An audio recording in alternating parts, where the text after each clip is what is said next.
नमस्कार, जी बिजनेस में आपका स्वागत है। मैं हूं अमीश देवगुण, आपको बताने के लिए कि आज का दिन क्यों खास है।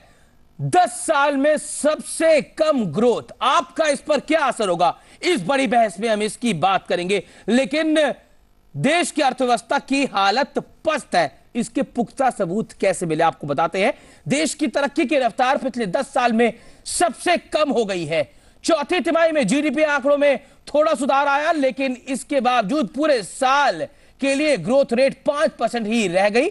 प्रधानमंत्री मनमोहन सिंह ने उम्मीद जताई है कि महंगाई काबू में आने के बाद आरबीआई ग्रोथ पर फोकस करेगा, लेकिन आरबीआई कहता है अकेले हम क्या कर सकते हैं, आप ही बताइए जनाब। 10 साल में सबसे कम ग्रोथ, अर्थव्यवस्था की हालत पस्त है, इसका सबसे बड़ा सबूत आज मिला।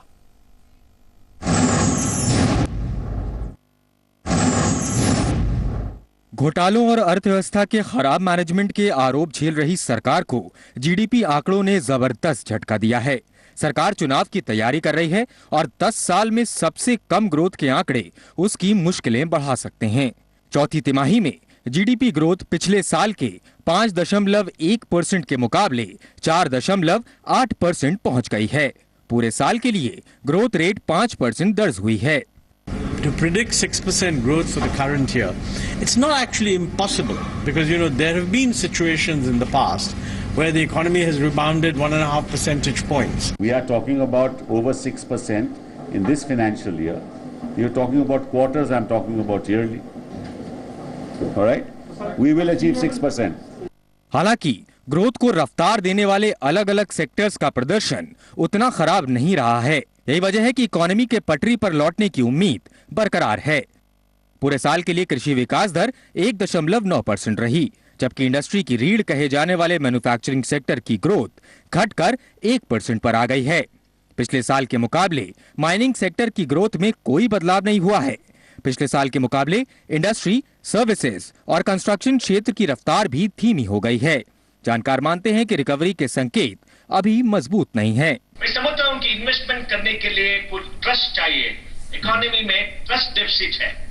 ट्रस्ट जैसे है क्योंकि जो इंडस्ट्री में इन्वेस्ट करते हैं वो सरकार को ट्रस्ट नहीं करते हैं। 17 जून को रिजर्व बैंक पॉलिसी की समीक्षा करने जा रहा है।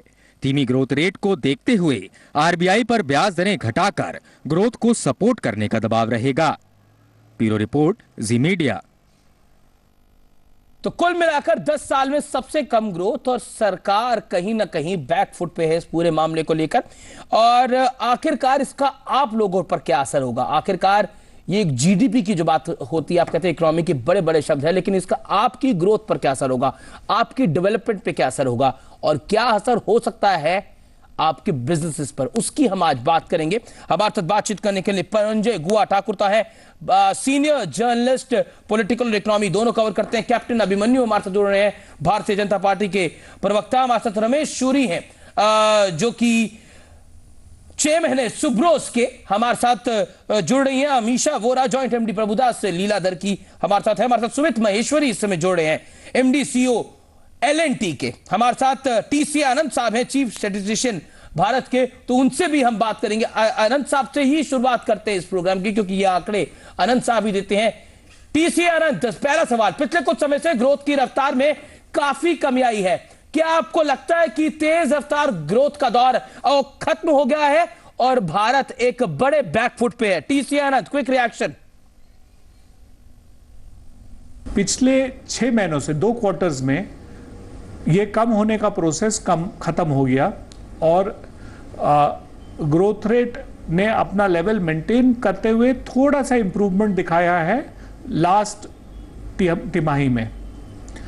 अब आगे क्या होता है इसका असर डिपेंड करता है कि इकोनॉमी जो एक्टिविटीज गवर्नमेंट ने और आरबीआई ने जो पॉलिसीज ली हैं उस पे कैसे रिएक्ट करती है।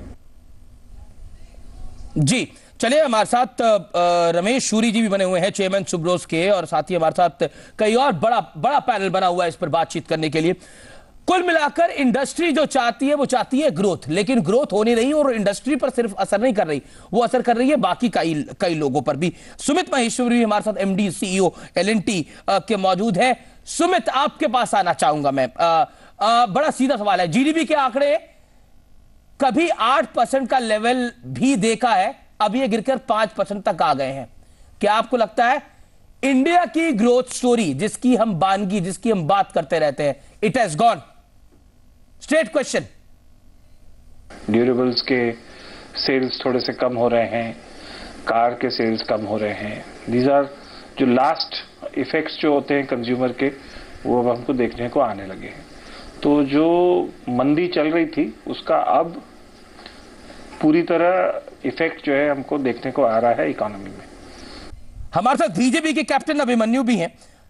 कैप्टन अभिमन्यु, निश्चित तौर पर बैकफुट पे इकोनॉमी है, क्या माने भारत की ग्रोथ स्टोरी को एक बड़ा झटका लगा है? और जिस तरह से इसका सबसे बड़ा सबूत मिला है आज, क्योंकि जिस तरह से जीडीपी के आंकड़ा है वो 5% पर खड़े होते दिखे हैं। हो सकता है कि सरकार ने इसमें कुछ तिगड़मबाजी भी करी हो जो 5% पे आके खड़े हो, लेकिन इसके सिम्टम्स क्या है पॉलिटिकली, क्या आपको लगता है, और इकोनॉमिकली देश लगातार बैकफुट पे? जी, लगातार सरकार के दावों के बाद भी आज ऐसा प्रतीत स्पष्ट आ गया है कि भारत की अर्थव्यवस्था एक मंदी के दौर से गुजर रही है, बल्कि और गहराई की तरफ जा रही है। आप देखिए, पिछले 3 दशकों में भारत में आज इन्फ्लेशन की जगह पर डिफ्लेशन की स्थिति आती जा रही है। पिछले 2012 के अंदर हमने देखा, आज कंज्यूमर डिमांड कम हो रही है, आज इंडस्ट्रियल इन्वेस्टमेंट कम हो रही है, आज एक ट्रस्ट डेफिसिट इन्वेस्टमेंट का क्लाइमेट जो खराब हो रहा है उसके कारण से दिखाई दे रहा है। हमारा ये मानना है कि इस देश की सरकार के प्रधानमंत्री मनमोहन सिंह जी, जो बड़े सुविख्यात अर्थशास्त्री थे, उनकी जो एक ड्रीम टीम थी, मोंटेक सिंह आलूवालिया जी और चिदम्बरम जी, वो ड्रीम टीम एक प्रकार से हॉरर टीम बन गई है। वो अर्थशास्त्री अनर्थशास्त्री बन गए हैं, न महंगाई को काबू कर पाए हैं, न भ्रष्टाचार को काबू कर पाए हैं, और उन सब का परिणाम है कि आज भारत आर्थिक मंदी में एक प्रकार से गर्त में जाता जा रहा है। आज कृषि की जो उत्पादन, जो बहुत बड़ा महत्वपूर्ण हमारा एक पक्ष है, वो सही मायने में उसका प्रभाव और आगे देखने को मिलेगा। खरीफ की क्रॉप गेहूं की जो है वो कम से कम 25% उसकी यील्ड डाउन हो रही है, लेकिन सरकार उसकी कृषि के उत्पादन को बढ़ाने के लिए कोई चिंता करती दिखाई नहीं दे रही है। 1.9% अगर फार्म आउटपुट है तो बहुत गंभीर वो स्थिति है। हमारा इंडस्ट्रियल जो फैक्ट्री आउटपुट है, जो मैन्युफैक्चरिंग सेक्टर है, वो भी एक प्रकार से मंदी के दौर में आ गया है। लेकिन और जहां तक सरकार के जो गवर्नमेंट एक्सपेंडिचर, जो जीडीपी का एक इंपॉर्टेंट एलिमेंट है, वो पिछले 9 सालों में वो गवर्नमेंट का एक्सपेंडिचर कहां जा रहा है? प्रंजय दा एक अर्थशास्त्री, वो सारा का सारा हमको बता सकते हैं कि वो वेस्टफुल एक्सपेंडिचर हो रहा है, कम्युनिटी एसेट्स नहीं बन रहे हैं, हाईवेज में, रेल में नहीं जा रहा है, वो प्रोडक्टिव एसेट्स में नहीं जा रहा है। कुल मिलाकर इंक्लूसिव ग्रोथ की बात करने वाला देश ग्रोथ ही नहीं देख रहा। तो कुल मिलाकर हम कह सकते हैं कि इसका आम आदमी पर, आम कंज्यूमर पर एक बहुत बड़ा असर पड़ेगा। बिल्कुल ठीक कह रहे हैं। देखिए, इंक्लूसिव ग्रोथ आप कहते हैं, मगर सचमुच के इंक्लूसिव ग्रोथ हुई है? इंक्लूसिव ग्रोथ अगर चाहते हैं, आपको 2 चीज, एक रोजगार, दूसरा है महंगाई, इसके ऊपर आपको कुछ करना पड़ेगा। आप देखिए, जिस समय भारतवर्ष का सकल घरेलू उत्पाद 9% के आसपास बढ़ रहे थे, 4 साल 9% के आसपास बढ़ रहे थे, उस समय आपका रोजगार जैसा बढ़ना था, नहीं बढ़ा। इसका मतलब यह है, जब आज आपका जीडीपी ग्रोथ 5% में नप गया, तो रोजगार का क्या स्थिति हो गया आप समझ लीजिए। 9% के समय आपका जॉबलेस ग्रोथ था, तो आज क्या स्थिति में है। दूसरी बात है महंगाई, और ये खाद्यान्न का महंगाई। आप कह रहे ये कम हो गया, इसका मतलब क्या है? आपका 10% बढ़ रहे थे, आपका गाड़ी 100 किलोमीटर पर आवर चल रहे थे, अब कम हो गया 60 किलोमीटर में चल रहे। ठीक है, आपका सकल जो आपका जो होलसेल प्राइस इंडेक्स है, थोक मूल्य सूचकांक, और आपका जो उपभोक्ता के लिए जो सूचकांक है, वो थोड़ा बहुत कम हुआ, मगर इसका मतलब नहीं है कि खाद्यान्न का दाम कम हो गया।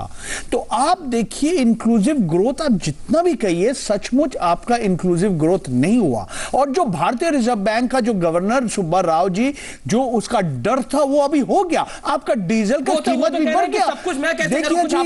देखिए, आपका डीजल का कीमत भी बढ़ा दिया आपने इंडियन कॉर्पोरेशन। इसका मतलब है महंगाई और भी बढ़ने वाले हैं। अमीशा वोरा, महंगाई बढ़ रही है, ग्रोथ कम हो रही है, serious thing for the markets. What's your take on that? Amisha Vora, straight question, respond.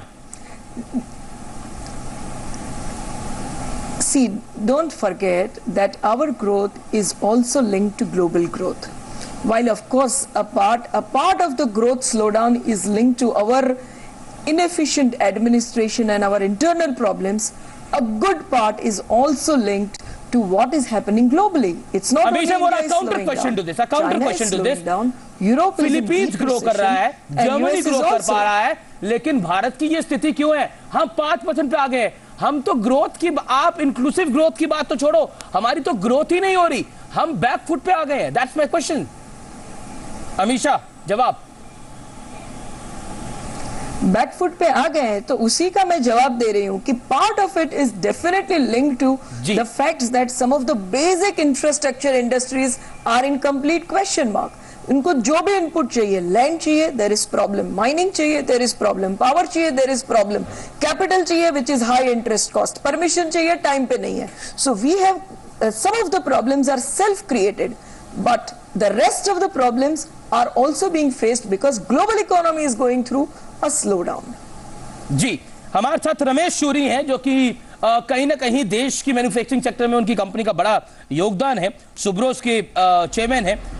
Ramesh शूरी, बड़ा सीधा सवाल बनता है, भारतीय अर्थव्यवस्था कठिन दौर से गुजर रही है, ये कई महीनों से अब हम ये बात सुन रहे हैं, लेकिन ये अब कठिन दौर आ गया है। जीडीपी का आंकड़ा 5% पहुंच गया है। हमारे साथ टीसीए अनंत साहब भी हैं जो अपनी बात रख रहे हैं, लेकिन एक बड़ा सवाल ये बनता है कि भारत की अर्थव्यवस्था जो कहा जाता था कि आने वाले दिनों में देखने लायक होगी, वो वाकई देखने लायक है, लेकिन नजरें थोड़ी झुक गई हैं। That's my question. देखिए, अभी तो पोजीशन ये है कि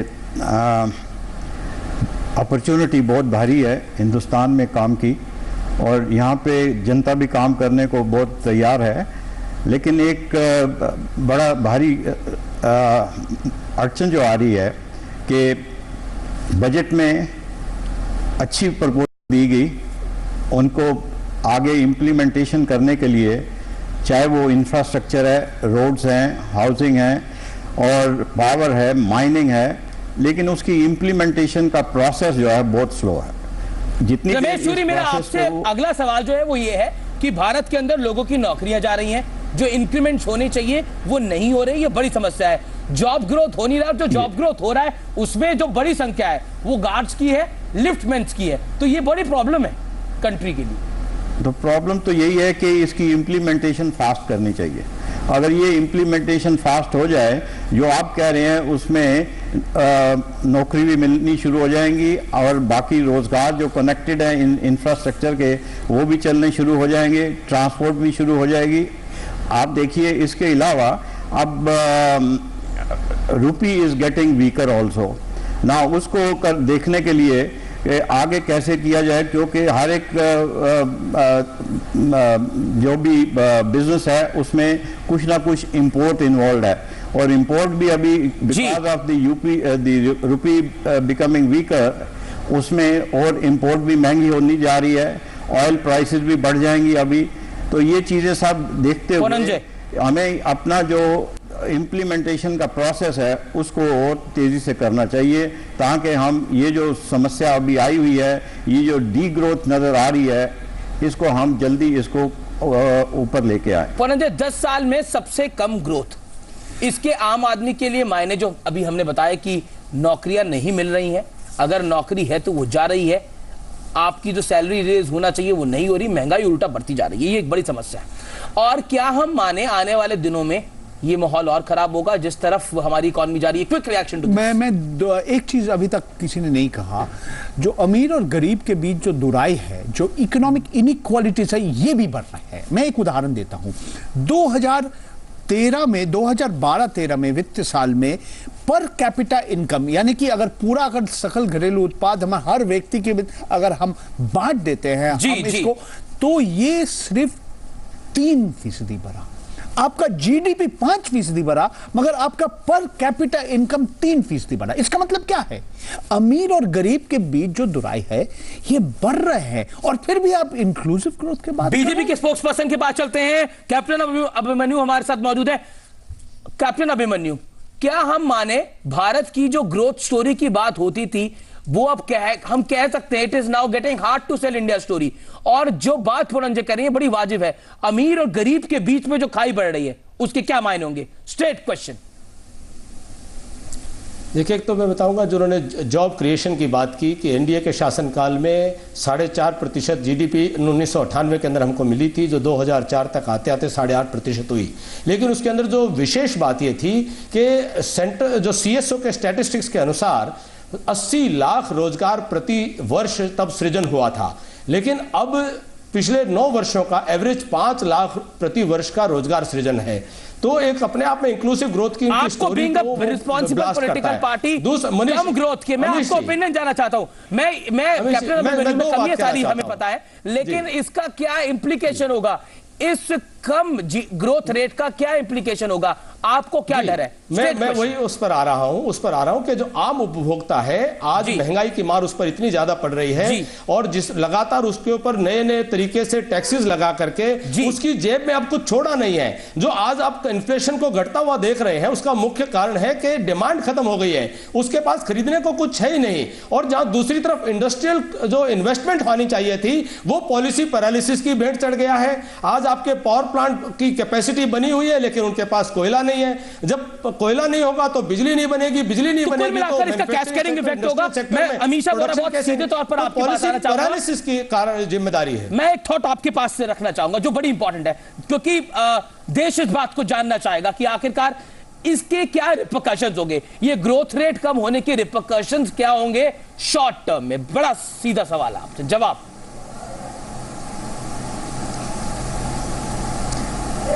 एक तो हमको लग रहा है कि ये जो ग्रोथ कम हो रहे हैं वो नेक्स्ट 2 क्वार्टर में भी प्रॉब्लम्स बने रहेंगे।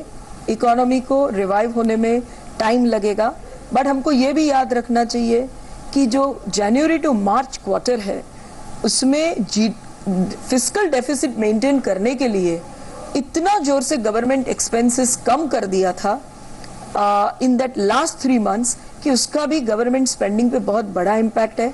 आप जो जीडीपी ग्रोथ को डिमांड साइड से देखोगे तो जो 3.6% गवर्नमेंट डिमांड स्पेंडिंग ग्रोथ था वो जस्ट 0.6% रह गया ये क्वार्टर में। के पास में जाना चाहूंगा, चीफ स्टैटिस्टिशियन है इंडिया के। पॉजिटिव इम्पैक्ट आएगा इफ मॉनसून इज गुड। अच्छा, अब आप मॉनसून पे आ रही है, लेकिन मैं आनंद साहब के पास जाना चाहूंगा। आनंद साहब, आपको क्या लगता है कौन कौन से ऐसे सेक्टर्स हैं जिनमें ग्रोथ की संभावना है? चलिए थोड़ी पॉजिटिविटी की बात कर लेते हैं, नेगेटिविटी तो बहुत हो गई। 5% ग्रोथ है, सबको दिख रहा है, लेकिन किन सेक्टर्स में ग्रोथ की संभावना है अकॉर्डिंग टू यू? प्रिंसिपली हमारे जो कंसर्न के एरियाज रहे हैं, इंफ्रास्ट्रक्चर में परफॉर्मेंस पुअर रही है, कई माइनिंग रिलेटेड इंडस्ट्रीज का परफॉर्मेंस पुअर रहा है, पावर का प्रोडक्ट परफॉर्मेंस पुअर रहा है। इन सब की वजह से कंस्ट्रक्शन हमारा इतना अच्छा नहीं रहा है। यदि ये सब इम्प्रूव करेगा तो जीडीपी में इंप्रूवमेंट आने की गुंजाइश है। लेकिन बड़ा सवाल है, ये इंप्रूव करेगा नहीं करेगा? आपको क्या लगता है पुरंजय, इंप्रूव करना इतना आसान होगा? और जो फिलहाल सरकार जिस तरह की फायर फाइटिंग कर रही है और जिस तरह से कैप्टन अभिमन्यु साहब की पार्टी सरकार को चलने भी नहीं दे रही संसद के अंदर, क्या लगता है आपको? मैं आशावादी नहीं हूं, बहुत सारे कारण हैं। अंतर्राष्ट्रीय जो स्थिति जो अभी आपने बताया, एक अंतर्राष्ट्रीय जो मंदी का दौर अभी भी चल रहा है, यूरोप में डबल डिप रिसेशन और भी गंभीर हो गया। भारतवर्ष में देखिए महंगाई, जैसे भारतीय रिजर्व बैंक का गवर्नर डॉक्टर सुब्बराव ने कहा, आपका आज इंडियन ऑयल कॉर्पोरेशन फिर दोबारा डीजल का कीमत बढ़ा दिया, तो आपका डिमांड तो वैसे भी बढ़ नहीं रहा है। अगर आपका जो डीजल का कीमत बढ़ जाएगा इसका असर पड़ेगा महंगाई के ऊपर। तो आप देख रहे हैं दिन के दिन उपभोक्ता के adjourning question, Puranjay give me some time, adjourning question. Yes, diesel को हम डीरेगुलेट कर देते हैं, पेट्रोल को हम डीरेगुलेट कर लेते हैं, सब कुछ हम कर देते हैं, लेकिन रिजल्ट क्या आते हैं? 5% growth. That is my question. क्या आपको लगता है कि सरकार जो कदम उठा रही है वो कहीं ना कहीं अंधेरे में तीर छोड़ रही है और वो तीर तो निशाने पे लग नहीं रहा? It is as simple as that. Okay, I go along with you. आप जितना ही आशावादी होना, आप देखिए असल आप अभी इंद्र भगवान की प्रार्थना कीजिए, आप इंद्र भगवान को बोलिए अच्छे मानसून होना चाहिए, और क्या है आपका सामने? और कोई रास्ता ही नहीं है। सरकार बहुत कुछ करने की कोशिश कर रही है, आपने देखा किस तरह से कुछ नीतिगत फैसले लिए गए, लेकिन आपको लगता है तमाम फैसले जो है वो कहीं ना कहीं अंधेरे में तीर छोड़े जा रहे हैं और कोई निशाने पे नहीं लग रहा? फ्रैंक ओपिनियन आपकी चाहूंगा। I know it is hard call for you but still respond. नहीं, अंधेरे में तीर की बात नहीं है। बात यह है कि जो भी प्रपोजल बनी हुई हैं, जो भी बजट में इन्होंने प्रपोजल दिए हैं, बड़ी अच्छी स्कीमें हैं, लेकिन उसका इम्प्लीमेंटेशन क्यों नहीं हो रहा है, ये कुछ समझ नहीं आ रही। इतना धीमी रफ्तार से क्यों हो रहा है? अगर वो किया जाए तो ये चीज़ें सारी काफ़ी दौर तक ये चीज़ें कंप्लीट हो सकती हैं। कोई ऐसा इम्पॉसिबल टास्क नहीं है कि नहीं हो सकता, क्योंकि हर एक चीज़ की ज़रूरत है। पावर की ज़रूरत है, इंफ्रास्ट्रक्चर की ज़रूरत है, हाउसिंग की ज़रूरत है। तो इन चीज़ों को इम्प्लीमेंट आप जैसे से देखिए कि IT कंपनी जो पहले सोची जाती थी कि राइजिंग सन इंडस्ट्री है, अब मुझे तो लगता है ये सेटिंग सन की इंडस्ट्री। वेरी ट्रू, बड़ी वैलिड बात आपने बोली और फ्रैंकली बोली। एक छोटा सा मैं ब्रेक ले लेता हूं। IT इंडस्ट्री, राइजिंग सन, या कहीं ना कहीं हम कह सकते हैं फॉलिंग सन। बड़ी बात अच्छी बोली रमेश्वरी साहब ने। छोटा ब्रेक लेते हैं, ब्रेक के बाद तुरंत लौटते हैं।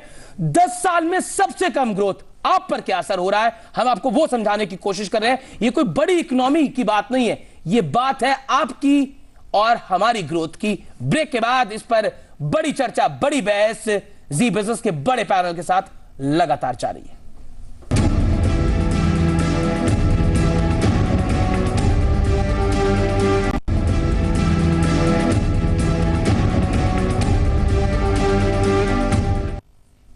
आप देख रहे हैं जी बिजनेस पर बड़ी चर्चा, बड़ी बहस। 10 साल में सबसे कम ग्रोथ और इसका आम आदमी पर, आप पर किस तरह का असर पड़ेगा। हमारे साथ परंजय गुहा ठाकुर था, बीजेपी के नेशनल स्पोक्सपर्सन कैप्टन अभिमन्यु, हमारे साथ रमेश शूरी है, चेयरमैन सुब्रोज के, हमारे साथ अमीशा वोरा है, जॉइंट MD प्रभुदास लीलाधर की, हमारे साथ MD CEO L&T इंफ्रास्ट्रक्चर के सुमित महेश्वरी मौजूद है, साथ ही हमारे साथ डॉक्टर TC अनंत मौजूद है जो कि चीफ स्ट्रेटेजिशियन है इंडिया के, उनके पास भी हम चलेंगे। लेकिन आपसे इस दौर में अमीशा वोरा मैं शुरुआत करना चाहूंगा।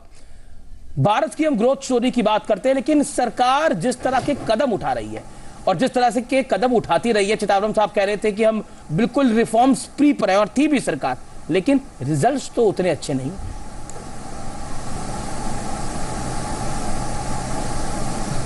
बट आपको ये याद रखना चाहिए कि जो लास्ट 6 महीने में सरकार ने कदम लिए, अगर वो नहीं लिए होते हैं, जैसे कि डीजल प्राइस बढ़ाना, तो हमको ये याद रखना चाहिए कि आज की तारीख में इंडिया का बहुत सारा इंटरनेशनल बोरोइंग है और उसका डेफिनेटली रेटिंग कम हो जाता था। अगर इतना स्ट्रॉन्ग सरकार ने एक्सपेंडिचर कर्टेल करके फिस्कल डेफिसिट नहीं लाए होते कंट्रोल में, तो रेटिंग कम हो जाता था। Amisha Vora, I am not a big economist, positive impact आने में मिनिमम 3 to 4 क्वार्टर्स का टाइम लगेगा। अमीशा वोरा, मैं कोई बड़ा इकोनॉमिस्ट तो हूं नहीं, लेकिन मैं एक सिंपल बात समझता हूं कि लोगों पर महंगाई का बोझ डालकर आप अगर ग्रोथ करना चाहें और उस ग्रोथ पर आगे बढ़ना चाहें तो किस हद तक फायदेमंद होगा, और वो तब भी फिर आपकी ग्रोथ नहीं हो रही। That's my question. Puranjay, you want to add something? देखिए, आज क्यों हम विदेशी निवेशक के ऊपर इतना निर्भर कर रहे हैं, क्यों हम इतने डर रहे हैं कि क्रेडिट रेटिंग एजेंसी हमारा रेटिंग कम कर देंगे? क्योंकि हमारा करंट अकाउंट डेफिसिट इतना बढ़ गया। हमारे विदेशी पूंजी के ऊपर पूरा अर्थव्यवस्था निर्भर कर रहा है। ये कि अच्छे है, ये देश की अर्थव्यवस्था के लिए ये अच्छी बात है। मैं समझता हूं this is the sad part of the story. Amisha Vora, respond, quick response to this. How will you change it? Where is it possible in a global economy to change it? We have to accept a few realities and act accordingly. We can't be in a dream situation. Why should we depend? We have to depend, and we are dependent. I regret to say, madam, if Japan is taking a way कि उनको भी उनकी currency को depreciate करना है, India की currency depreciate होने ही वाली है। अदरवाइज एक्सपोर्ट्स में आप कॉम्पिटिटिव कैसे रहोगे? Everything you can't blame on government. It is a global. आपके एक्सपोर्ट्स की स्थिति क्या है वो तो अमीशा वोरा आप जानती है। Captain Abhimanyu, you want to add something? Please go ahead, captain Abhimanyu. जी, मैं कहना चाहता हूं कि जो आज की आर्थिक स्थिति है वो केवल विदेशी जो दुनिया में स्थिति उस पर निर्भर नहीं है। भारत का करंट अकाउंट डेफिसिट और फिस्कल डेफिसिट सरकार के गलत खर्चों के कारण से, सरकार की फजूल खर्ची के कारण से भी बढ़ा है आज। लेकिन सरकार नीति के स्तर पर कर क्या रही है? पॉलिसी में केवल रेटोरिक है, लेकिन जमीन पर उसका इंप्लीमेंटेशन करने में सरकार को समस्या क्या है? अगर मैंने एक विषय उठाया कि पावर प्लांट्स आपके लग गए हैं और 80,000 करोड़ रुपए का बैंकों का उनमें लोन लग गया है, लेकिन उसको आज तक आप fuel linkage, coal supply ensure क्यों नहीं कर सके? दूसरी तरफ आप CAG रिपोर्ट करती है। मैं आपको एक मौका देता हूं। एक विषय और आपके चाइना के प्राइम मिनिस्टर आपके यहाँ आते हैं, आपका चाइना के साथ में ट्रेड गैप है $40 बिलियन के स्तर तक पहुंच गया है। 2.25 लाख करोड़ रुपया आपकी इकोनॉमी से आपके मैन्युफैक्चरिंग सेक्टर को डैमेज करते हुए चाइना अपनी इकोनॉमी को ग्रो करा रहा है। आपने क्या किया अपने मैन्युफैक्चरिंग सेक्टर को ग्रो कराने के लिए, उसको सस्टेन कराने के लिए? आप केवल ये बात ने हाथ पर हाथ धरे रख करके नहीं बैठे रह सकते कि दुनिया की हालत खराब है, दुनिया के देश क्विकली रिस्पॉन्ड। क्या आपको लगता है भारतीय मैन्युफैक्चरिंग सेक्टर जो भारत की रीढ़ की हड्डी होता था, उस रीढ़ की हड्डी में कुछ दरारें आ गई हैं? It is important to fill the gap, that's my question. Ramesh Shuri. नहीं, दरार की बात नहीं है। बात यह है कि ये जो चाइना की बात कर रहे हैं, चाइना से भी जो इंपोर्ट हो रहा है ना, ये हमारी जो इंडस्ट्री है, इनको हमारे सरकार को ये भी देखना चाहिए जो स्मॉल स्केल इंडस्ट्री है उसको कैसे प्रोटेक्ट किया जाए और उसकी के लिए क्या सुविधा चाहिए। इंपोर्ट के लिए तो हमें कोई ना कोई चीज़ तो हमें इंपोर्ट करनी पड़ेगी, चाहे वो हमारा रुपी डेप्रिसिएशन में आ गया, जो भी उसमें इसमें वीक रुपी की इस वक्त स्थिति हो गई है, वो उसको तो अब ठीक करने में हमारी जो भी आगे से एक्सपोर्ट हो रही है वो उसको और तेजी से किया जाएगा। But Amisha Bora, one final word from you. Amisha Bora, one final word from you. आपसे मैं ये जानना चाहूंगा, कहीं ना कहीं हम ऐसा लग रहा है हम स्टॉक मार्केट के लिए दौड़ रहे हैं, जो कहीं ना कहीं भारत एक बैंक बेस्ड इकोनॉमी है। जब बाजार चरम पे था तब भी करीब 3% लोग थे बाजार में इन्वेस्ट करते, अब मात्र 1.5% से भी कम है। तो कुल मिलाकर हम सिर्फ स्टॉक मार्केट की तरफ दौड़ रहे हैं, हमारा ऑब्सेशन सिर्फ स्टॉक मार्केट की तरफ है। क्या आपको लगता है गोल्ड को पीछे छोड़कर स्टॉक मार्केट को आगे रखकर क्या ये दौड़ जीती जा सकती है? Straight question, 10 second for you, 20 second for you to respond. Gold ज्यादा खरीदने में इंडिया को अपने कंट्री का पैसा बाहर भेजना पड़ता है, स्टॉक मार्केट अच्छा रहता है तो बाहर का पैसा इंडिया में आता है। India has a huge current account deficit, we can not forget, but I do agree with the fact that India has huge potential for growth and we have mismanaged, there is no doubt. Okay, that's the final word. We have huge potential for growth, but we have mismanaged, and that's what coming from Amisha Vora means something. Thank you so much, ma'am, for joining us. Thank you so much. Captain Abhimanyu, thank you so much. Ramesh Shuri, thank you so much. Pleasure having you on the show. Pranjay, always pleasure having you. Thank you so much, sir. TCA अनंत साहब, आपका बहुत बहुत शुक्रिया जी business पे exclusively जुड़ने के लिए। भारत के चीफ स्ट्रेटेजिशियन है TCA अनंत साहब, जो कि जी बिजनेस के इस बड़े पैनल में मौजूद थे। फिलहाल इतना ही। 10 साल में सबसे कम ग्रोथ निश्चित तौर पर एक बड़ा सवाल है, लेकिन सवाल यह भी है कि आखिरकार इससे भी कम हो जाएगी क्या ग्रोथ? ब्रेक के बाद आप देख सकते हैं तमाम बड़ी खबरें। देखते रहिए जी बिजनेस। नमस्कार।